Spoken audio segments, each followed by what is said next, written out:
మనం గిరి ప్రదక్షిణ స్టార్ట్ చేసిన తర్వాత మనకు దారిలో చాలా టెంపుల్స్ అనేటివి కనిపిస్తాయి. లైక్ అగ్నిలింగం కావచ్చు, వాయులింగం, వర్ణలింగం, నైరుతి లింగం, ఇలా చాలా టెంపుల్స్ కనిపిస్తాయి.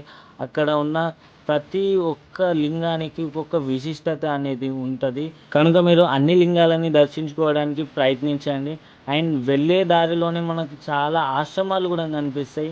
మేము వెళ్ళిన ఆశ్రమం వచ్చేసి రమణ మహర్షి గారి ఆశ్రమం.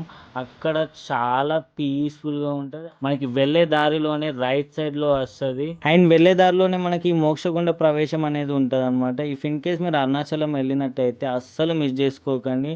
అండ్ నాలా తొందరపడి కింద మాత్రం పడకండి. మాకు అరౌండ్ పొద్దున 5 గంటలకల్లా స్టార్ట్ చేస్తే గిరి ప్రదక్షిణ 11 వరకు అయిపోయింది. మీరు కూడా పొద్దున్నే స్టార్ట్ చేయండి మాలాగా. మ్యాక్సిమం 12 వరకు అయిపోవచ్చు. దాని తర్వాత కొంచెం చాయ్ తాగేసి ఫ్రెష్ అవ్వండి. దాని తర్వాత మీరు దర్శనంకి స్టార్ట్ కావండి. దర్శనం కూడా ఎక్కువ టైం పట్టదు. మ్యాక్సిమం 1-2 అవర్స్లో దర్శనం అనేది అయిపోతుంది.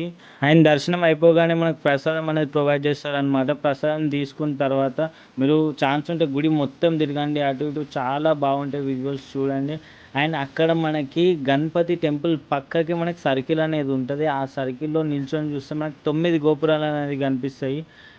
అస్సలు మిస్ చేసుకోకండి ఛాన్స్ ఉంటే. దాని తర్వాత మనకి అక్కడనే గుళ్ళోకి వెళ్ళిన తర్వాత మనకి అన్నదానం కూడా ఉంటుంది అనమాట.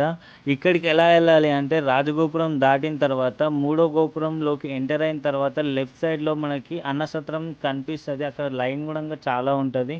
అండ్ అక్కడికి వెళ్ళిన తర్వాత మనకు ఫ్రీ టోకెన్ అనేది ఉంటుంది. టోకెన్ తీసుకొని అన్నదానం చేయొచ్చు. దర్శనం, అన్నదానం అన్నీ కంప్లీట్ చేసుకున్న తర్వాత if in case same train Madurai express అనేది మీకు అవైలబుల్ ఉంటే అదే ట్రైన్కి జనరల్ టికెట్ తీసుకొని రిటర్న్ అయిపోండి, చాలా బెటర్. ఓం అరుణాచలేశ్వరాయ నమః.